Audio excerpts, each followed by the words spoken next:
baik. Di dalam ilmu tafsir ada namanya tafsir, cara menafsir itu tiga cara mentafsir Quran. Ayat yang sama dibaca oleh orang yang berbeda dengan cara yang berbeda, itu hasilnya beda. Bang Dik baca Qul Huwallahu Ahad dengan saya baca Qul Huwallahu Ahad pasti beda, karena kami beda pendidikan, beda pengalaman. Dia punya pengalaman sendiri, saya punya pengalaman sendiri. Ya. Oleh karenanya, jangankan ahli kolbu dan ahli akal, sesama ahli hadis itu memaknai Quran itu beda. Sesama ahli tafsir yang tidak menggunakan ilmu zauq, ilmu rohani, itu hasilnya beda. Kenapa? Karena kemampuan orang mengumpulkan data, ilmu itu beda-beda. Apalagi sudah beda metodologinya. Ahli hadis, ahli tafsir kebanyakan mereka memakai yang disebut tafsir bil manqul. Tafsir apa? Bil manqul ini yang nomor pertama. Tafsir bil manqul itu menafsir Quran dengan riwayat-riwayat yang ada dari Nabi Muhammad SAW yang Nabi tafsirkan sendiri. Ini grade A oleh ahli hadis. Terus yang kedua, yang ditafsirkan para sahabat atau yang ditafsirkan ulama tabi'in. Nah, ini masuk tafsir bil manqul, tafsir riwayat. Tafsir yang diriwayatkan. Dan tafsir riwayat itu tafsir empirik, apa yang tadi kita bahas siang hari tadi. Tafsir yang dilihat, didengar lalu dihafalkan. Oleh karenanya banyak riwayat kadang-kadang bertentangan dengan akal sehat. Ada riwayat bertentangan akal sehat? Ada. Itulah kritik ulama ahli akidah. Atau ada riwayat yang akal salah faham. Contohnya, jika ada ayat Allah istawa ar-Rahman alal arsy istawa. Allah beristawa di atas aras. Orang yang akalnya salah faham, dia memahami istawa berarti duduk. Istawa berarti Allah duduk di atas aras. Aras itu singgasana Allah Subhanahu wa ta'ala. Dan itu ada yang meriwayatkannya. Jadi tafsir bil manqul ini yang diriwayatkan dengan riwayat orang-orang terdahulu, itu mesti diuji secara akliyah. Karena orang ahli akal, mereka punya ilmu yang namanya ilmu aqidah. Nanti itu yang menguji keabsahan. Maka jangankan memahami hadis dengan kritis, ayat Quran pun tafsirnya penuh dengan kritik dan perbedaan. Nah, ya, jadi bolehkah kita mengkritisi tafsir? Boleh. Ya, nggak boleh mengkritisi ayat. Bisa membedakannya? Boleh mengkritisi tafsir? Tafsir itu produk imam. Kalau Quran dari Allah. Tafsir Quran bukan Quran. Tafsir Quran bukan Quran. Quran pasti benar. Tafsir Quran bisa benar, bisa salah. Maka nanti kalau ada kajian tafsir, jangan langsung, oh ini yang paling benar nih. Gitu. Jangan mikir gitu, ya.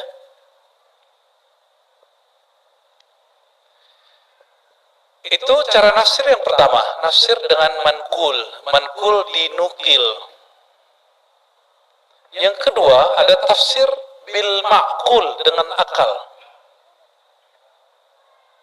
Nah, tafsir ini biasanya tafsir ahli fiqih, ahli akidah, dan filsuf. Tapi sayangnya filsuf ini belum ada yang buat tafsir.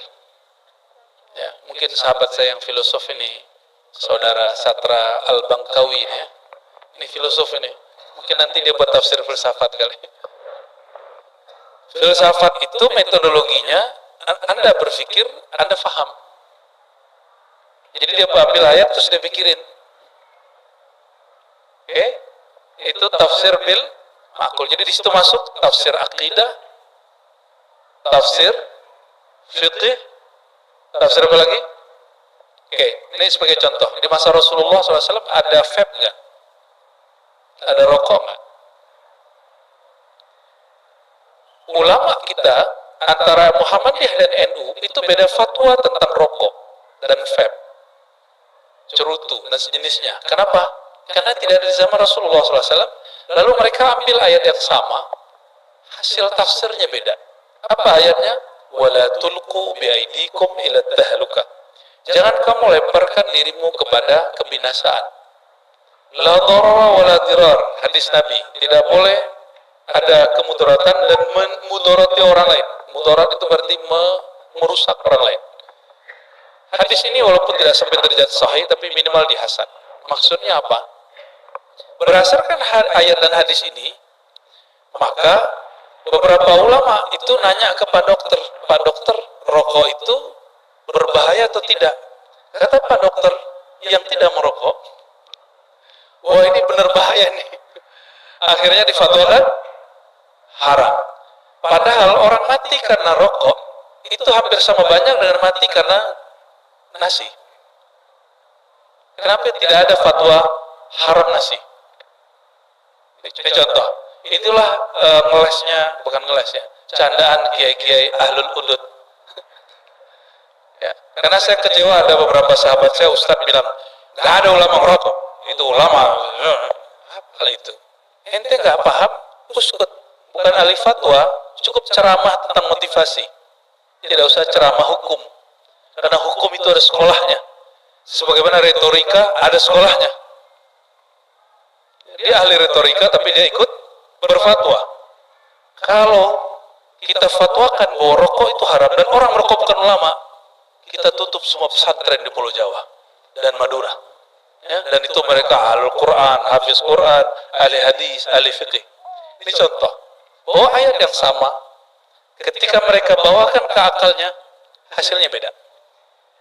Hasilnya, dan boleh nggak saya maksa orang dengan tafsiran saya? Nggak boleh. Maka ulama Muhammadiyah, saya tidak pernah lihat mereka maksa ulama NU, sebagaimana ulama NU nggak pernah memaksa ulama Muhammadiyah rokok gitu. Ente kurang keren nggak merokok? Nggak ada juga kan? Nggak ada. Mereka saling menghargai fatwanya. Gitu. Contoh lain, di masa Rasulullah SAW ada bank nggak? Ada bank? Nggak adanya apa? Apa? Baitul Mal. Baitul Mal dengan bank beda. Itu lain. Di masa ini ada bank. Betul? Oh, kata kawan saya, bank itu diciptakan Yahudi. Ente tahu nggak dinar dirham yang buat siapa? Orang Romawi, lebih dari Yahudi. Kenapa Nabi adopsi? Berarti boleh mengadopsi perkara muamalat. Boleh. Tapi ulama kita berbeda dan mereka sepakat untuk berbeda. Maksa orang supaya sama. Hah? Apa kata mereka? Ya, ahallallahu al-bai'a wa harrama riba. Allah halalkan transaksi dan mengharamkan riba. Ulama yang pertama mengharamkan bank. Kenapa? Setiap kali minjem pasti ada bunganya. Cuma saya tanya orang itu, oke, ane pinjam ke ente 2M, ane balikin 20 tahun lagi 2M, mau nggak? Nggak mau dia. Mau? Mau Pak? Kalau ya, saya pinjam malam ini juga. Saya pinjam 2M malam ini, saya balikin 20 tahun lagi 2M. Tidak ada tambahan, tidak ada pengurangan. Mau? Kenapa tidak mau? Loh, katanya nggak boleh, katanya riba. Katanya bunga riba. Inflasi sedikit sekali terjadi pada dinar dirham karena dia dari emas dan perak. Itu akal yang main. Maka dari situlah akal kemudian berfatwa berdasarkan penemuan-penemuan itu. Ayatnya sama, kejadiannya sama, tapi fatwa akalnya berbeda. Ayat sama, Tuhannya sama, nabinya sama, kitabnya sama, sama-sama di Indonesia lagi. Ya, antara NU, Muhammadiyah, MUI beda dalam bab bank. Muhammadiyah punya bank loh, NU juga kayaknya mulai ya namanya sebanyakan di bank. Artinya apa? Dalam bab tafsir orang berbeda. Dan orang akan menjelaskan apa yang dia punya. Jika kekayaan dia kekayaan intelektual, maka yang dia bagi adalah intelektual. Itulah para dosen, para ulama, para al-kiai, ya. Itulah the power of al-aql. Ya, walaupun ngomongnya bahasa Jawa, kalau di subtitle langsung masyhur. Ya kan? Karena dia bergizi, kalam-kalamnya bergizi. Itu tafsir bil aql. Ada tafsir yang ketiga. Imam Suyuti menyebutnya tafsir bil isyarat. Tapi saya menyebutnya tafsir bil dzauqi. Tafsir yang bersumber dari rasa batin. Tafsir yang bersumber dari rasa batin. Tafsir inilah yang dibuka oleh Ibnu Athaillah di hikmah ke-30. Ini namanya tafsir bil isyari, tafsir dengan isyarat batin. Dasarnya apa? Al-Quran itu dalam hadis Al-Hakim Tirmizi ada zahir, ada batin. Ada makna zahir, ada makna batin. Bismillahirrahmanirrahim. Dalam surat At-Talaq, surat 65 ayat 7. Ayat ini tentang perceraian. Tapi Ibnu Athaillah Sekandari, Al-Arif Billah, pengarang kitab ini, dia punya tafsir sendiri. Apa kata dia? Liyunfik dzu sa'atin min sa'ati. Orang yang bercerai, maka atau orang menikah, dia hendaklah menafkahi seluas apa yang Allah berikan kepadanya. Jika diberi kelapangan, maka dia berilah, jangan pelit kepada pasangannya. Jika cerai itu nanti kan ada orang yang masih dinafkahi. Ada perceraian yang pertama, kedua itu masih kemudian dinafkahi. Kalau yang ketiga sudah tidak. Maka disebutkan di sini, ayat ini bercerita tentang perceraian, lalu pasangan yang diceraikan dapat hak nafkah, dan Allah mengatakan sang suami mesti menafkahi sebanyak apa yang dia punya, maka baginya juga harus banyak. Kalau dia sedikit, dia bagilah semampunya. Ayat ini ternyata tidak berhenti di ayat talak. Ternyata ayat ini dipahami oleh Imam Athaillah Sekandari secara isyarat rohani. Ini berkaitan dengan guru, mursyid, dan murid. Apa kata beliau? Ayat ketujuh dari surat At-Talaq, nanti lihat di rumah, ya. Hendaklah orang yang berkelapangan rezeki menginfakkan sebagian dari anugerah tersebut. Oleh Ibnu Athaillah, yang dapat anugerah itu disebut mursyid al-wasil ilallah. Mursyid yang sudah sampai kepada kemakrifatan kepada Allah. Itu yang disebut mursyid yang wusul. Mursyid yang saya kalau sudah sampai ke Jogja baru berani bawa orang ke Jogja. Kalau belum pernah ke Jogja pakai GPS pasti salah-salah. Itu maksudnya. Maka wasil wusul itu orang yang sudah tahu jalan kepada yang dituju. Itu yang disebut mursyid yang wasil. Siapa yang disebut wasil? Orang yang bermakrifat kepada Allah Subhanahu wa ta'ala. Mursyid yang Allah berikan kemakrifatan, dia akan membagi yang dia punya. Maka kitab yang sama, jika dijelaskan oleh dua ulama yang berbeda, hasilnya beda. Tergantung rezeki apa yang Allah kasih kepadanya. Bapak Ibu bekerja lama dengan orang yang baru bekerja. Itu tabungannya beda nggak? Ada orang yang baru bekerja, tapi dia bekerja di tempat yang lahan yang basah sekali. Lahan yang sangat banyak duitnya. Maka tabungan dia banyak. Jika dia berbagi, pasti dia mampu berbagi banyak. Itu secara materi. Jika ada orang dapat rezeki batin, nah rezeki itu dua, ada rezeki zahir, ada rezeki batin. Dalilnya apa? Surat Al-Fatihah. Siratal ladzina an'amta alaihim. Jalan orang yang engkau beri nikmat, engkau beri rezeki. Siapa yang diberi rezeki? Orang yang hatinya lurus dapat hidayah. Maka mendapatkan hidayah itu bagian dari rezeki. dapat ilmu bagian dari rezeki. Maka malam ini semoga Allah takdirkan kita dapat rezeki batin, rezeki rohani. Ya, sudah dapat belum malam ini? Lagi dapat nggak? Alhamdulillah. Ayat yang sama yang jelasin sufi dengan yang jelasin ahli fikih hasilnya beda. Hasilnya beda. Ahli fikih cuma ini ayat talak. Tapi Imam Nawawi memahami enggak.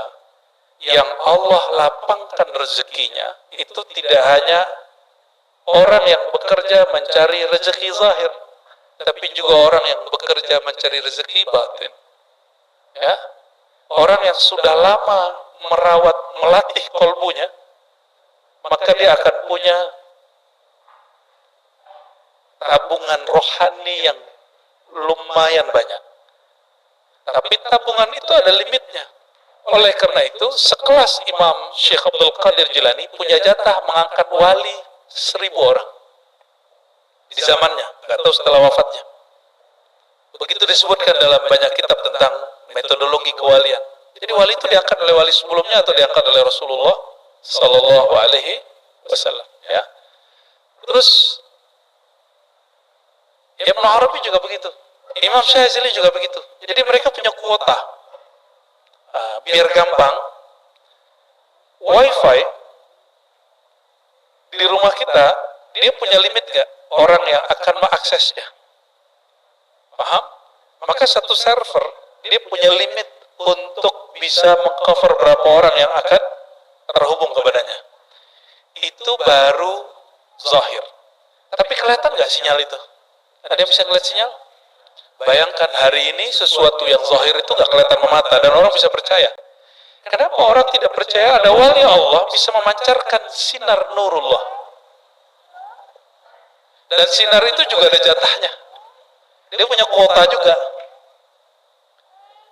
Ya, jika dia tidak terhubung kepada maha server Sayyidina Muhammad SAW, maka kuota dia akan habis disedot orang. Maka guru-guru itu lelah bukan karena bekerja. Dia lelah karena disedot rohaninya, ilmunya, waktunya oleh murid-muridnya. Jadi lelahnya bukan lelah fisik, dia lelahnya lelah batin. Itu bedanya. Coba perhatikan guru. Guru sekolah capek nggak? Orang di sawah capek nggak? Sama-sama lelah, tapi lelahnya beda. Nah, kelelahan ini yang mesti difahami. Dosen, siapa yang dosen? Ngajar kampus, capek nggak Pak? Pulang-pulang capek? Panas badan. Itu sama kayak nyangkul. Karena kerja otak itu lebih kuat daripada kerja badan. Ya, yang Pak Dokter, yang praktek, kalau lagi praktek deg-degan awal-awalnya. Oh, itu sama dengan orang nyangkul. Bedanya yang nyangkul nggak perlu mikir berat-berat. Dia tanam, dia tunggu 3 bulan. Ya, beda kalau Pak Dokter ini. Beda dengan dosen. Beda dengan orang-orang yang punya pekerjaan yang limitnya lebih dahsyat. Baik. Lalu ayat berikutnya surat At-Talaq ayat 7 masih di ayat yang sama. Waman qudira alaihi rizquhu. Ya. Dan orang-orang yang qudira itu orang yang telah ditakar rezekinya. Itu harfiahnya. Tapi secara maknawi orang-orang yang disempitkan rezekinya, artinya dia belum tahu cara mengisi tabungan rohani. Apa yang harus dilakukan? Ya, mereka mesti datang kepada servernya. Dia mesti datang ke tempat bekerja. Kalau belum bisa menciptakan pekerjaan, kita kerja sama orang. Ya. Kalau belum bisa menyembuhkan diri sendiri, kita cari dokter. Kalau belum mampu membuat pintar diri sendiri, carilah guru. Ya. Maka di sini beliau menjelaskan orang yang dapat rezeki batin itu mursyid, yang dapat rezeki zahir itu orang kaya. Ya. Lalu kemudian murid-murid yang kemudian batinnya miskin, dia wajib mencari guru. Sebagaimana seorang yang tidak punya kemampuan, dia wajib bekerja. Ya.